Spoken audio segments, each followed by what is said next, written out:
Hi, I'm Cam Godfrey, and this is From Function to Form, a guide to hand lettering, from plan to product. I'll be teaching you tips and tricks for hand lettering, from formulating a clear plan to producing a final product that you can be proud of. I'm recording on a Huion GT 180 graphic tablet, but all of these methods can be applied on any material. Hand lettering as an art form brings together elements from both day-to-day handwriting and illustration or visual art. Handwriting, which we use every day for note-taking, list-making, essay writing, etc., is practically effortless to most of us, and our main concerns when we're handwriting are effectiveness and efficiency. That is to say, when we're performing the daily task of writing, we're often attempting nothing more than to communicate a message that is legible and comprehensible in a quick and easy manner. Visual art, on the other hand, takes much more skill, practice, and conscious decision-making, with the ultimate goal of expressing a feeling or idea in a manner that's aesthetically interesting to the viewer. Hand lettering combines these two practices to communicate a message in a way that's appealing or interesting to an audience. We're still concerned with legibility, as we are when we handwrite, but we're introducing similar goals as an artist. When hand lettering, we must consider both the purpose of the characters, which we'll call function, and the style, or form, in which we produce them.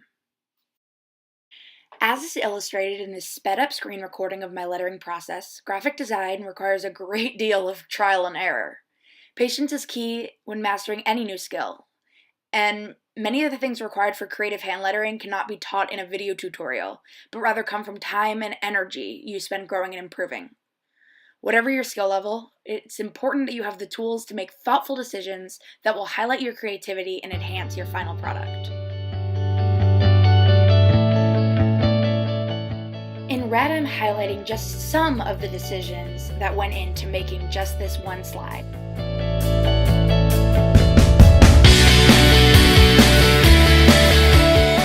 Unlike regular, everyday handwriting, hand lettering artistically requires a lot of attention to detail and conscious decisions made while you're working.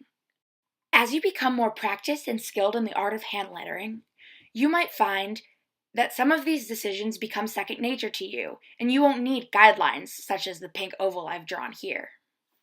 Don't be discouraged if you find yourself needing guidelines to help you keep your letters consistent. And don't worry, I'll show you how to use them. As creative decision makers, we're constantly thinking about what we can do to enhance our final product. Listed here are many of the variables that you'll be thinking about while you're drawing. It's quite a lot, but trust me, a lot of these things will become second nature to you as you develop your creative eye. The first thing that we want to consider when we go about our hand lettering is, what is the vibe or mood of what I'm writing? See here, as I write memes lol, I have a little more wiggle room than when I'm writing, say, rest in peace.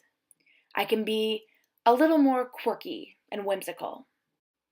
As you can see in this slide, there's a sort of different set of rules when it comes to formal contexts versus informal contexts. Like, take for example, this mock bar mitzvah invitation that I created that combines a simple serifed capital font with some more loopy cursive. Keeping it clean and simple can go a long way in a formal and professional context.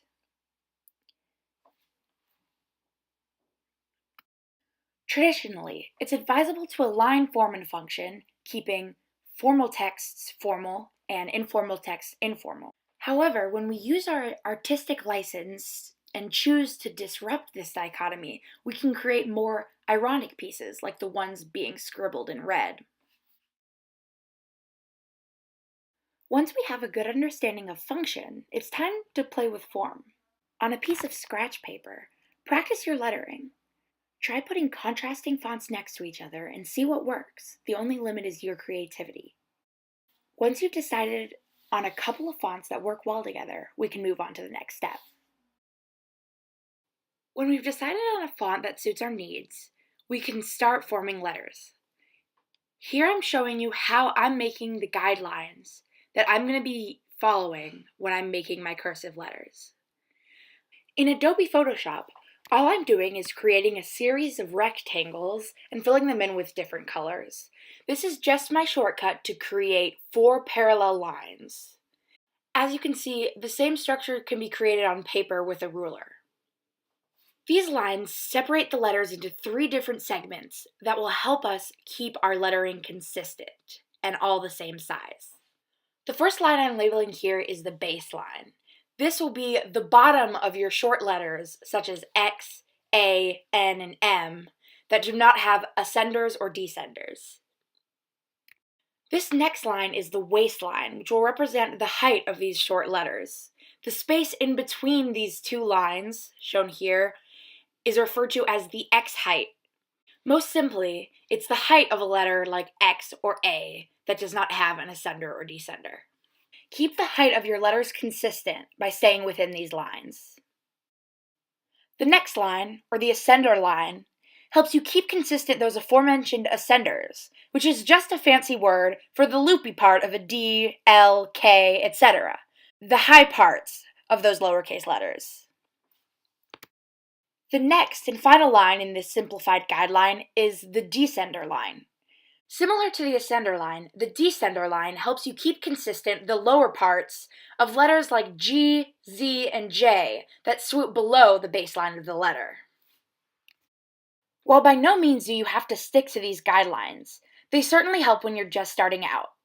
In more formal contexts, it's useful to use these guidelines to keep your lettering consistent.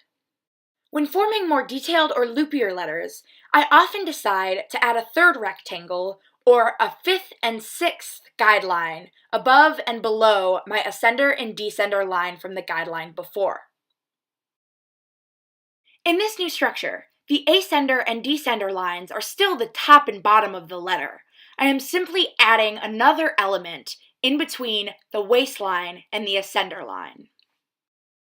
This helps me when I want to keep consistent loops in letters like R, O, and S that have optional loops on the top of them. I am referring to this variable as the loop height of the letter. This loop height certainly doesn't have to be consistent. It's just an optional variable that you should consider when forming your letters. Keeping the loop height consistent is a factor that can take your writing from informal to formal. You may also choose to switch between letters with loops and without them. Create variation in your lettering by experimenting with different proportions. One advantage we have when we're hand lettering versus graphic designing digitally is the ability to create variation within one font family. Here you see 2 R's, 2 O's, and 2 S's that fit together perfectly in the same piece, but are varied to create an element of visual interest. Using Photoshop to create my guidelines allows me to copy and paste the same guideline twice to keep the same proportions, or to free transform in order to change the proportions very quickly. However, I have been doing this for most of my life with a pen and paper, and it's certainly not hard to recreate the guidelines in the proportions you want to use them with a ruler.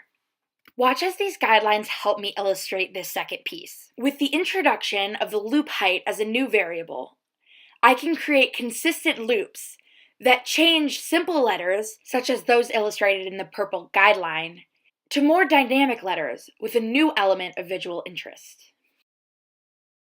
Altering my guidelines, and the extent to which I follow them, allows me to write the same word in a variety of different ways.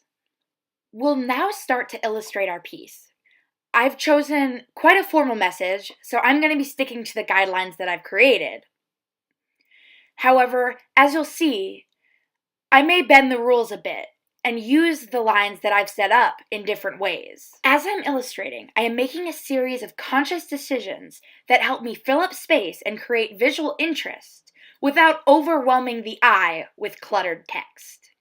This process requires a lot of trial and error.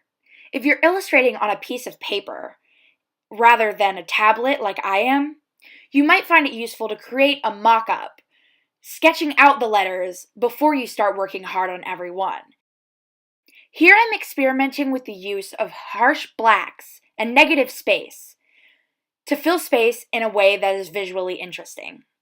You can see me making decisions that I don't quite like, and starting over. Here I'm trying to figure out how I can maximize the use of space and visual interest while avoiding the descender of the J, but not leaving a big white space right next to it. In your process, you will come across obstacles like this. By their nature, descenders will often get in the way of words you're trying to write under them. There's no avoiding this, but creative handletters have a bag of tricks that help us maneuver around obstacles like this in a way that looks creative, appealing, and totally intentional. I'm employing this sort of bag of tricks with this ribbon I've drawn in the middle, and as you could see, it took me a lot of work to get there. Ultimately, I'm very satisfied with the way it looks. Other tricks include graphics like these leaves that I've drawn that help fill space. As creative decision makers, we make a conscious effort to avoid graphics that will distract from our work and choose only those that will enhance it. The ability to decipher between these will come with time and a critical eye of your own work. Now we'll finish up this piece and move on to a more informal piece. Well, the words are kind of formal, but we'll write it in an informal way. When you're working on an informal lettering piece, you have the opportunity to be a bit more whimsical and spicy with your letters. So here, as I wrote bowling, I made a bowling ball for the O and a pin for the I, because I can. I struggled for a little while to figure out how I wanted to write the next word, and eventually just moved on and decided to go back later. As you watch through this sped up clip, think about the conscious decisions that I made as an artist and the decisions that you would make differently.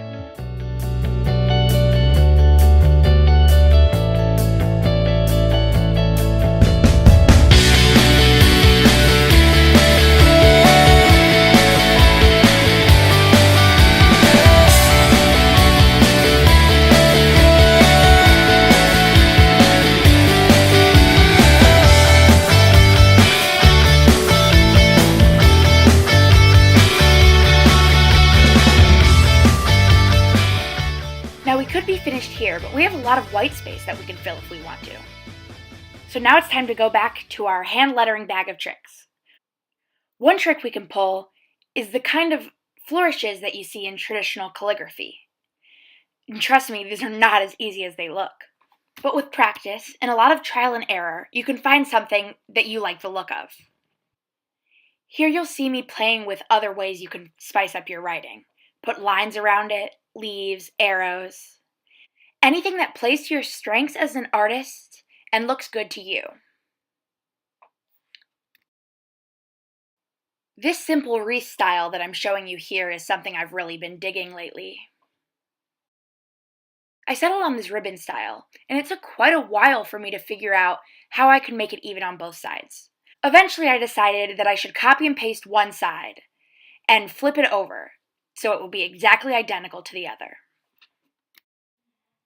As I close out this tutorial with one final piece, I remind you that I am not an expert. I'm just a student and a future teacher who wanted to exercise my passion for teaching and for art by making this video.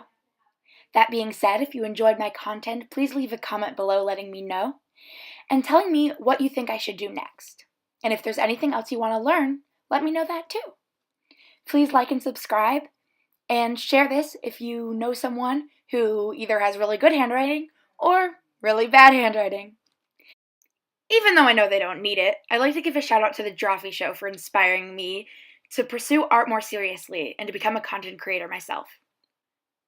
The first person on Twitter who gets a member of Bowling for Soup to respond to a screen cap of this video wins my everlasting love and affection. So, signing off, I'm Cam Godfrey, and I'm proud of you for whatever you need someone to be proud of you for right now.